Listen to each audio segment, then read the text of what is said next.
Ito yung first DIY cooler na ginawa ko.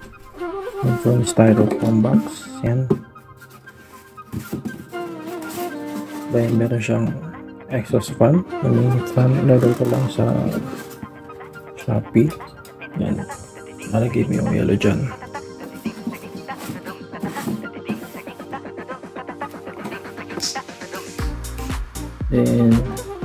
Then ito naman, nilagyan ko siya ng copper tube, 10 feet plus 5 feet, kaya may connection siya. So yun, ginamitan ko na lang ng water pump sa aquarium. Ayan. So ganyan ikot yung tubig na malamig. Ayan. Sasabay ko na dito. Meron pa yung bottle na pwede ko lagyan ng ice sa likod kasi sobrang init. Yan, so ito yung sa may copper tube. Yan, umiikot na yung water from fountain, naakit siya dito.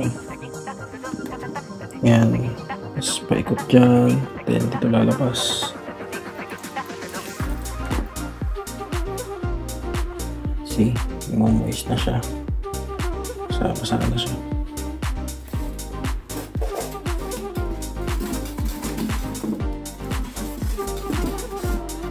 Wala natin yung fan tsaka yung isang cooler.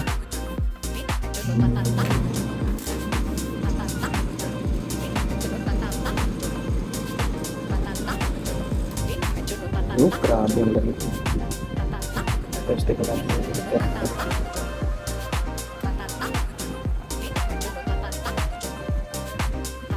Kaya naman natin dito.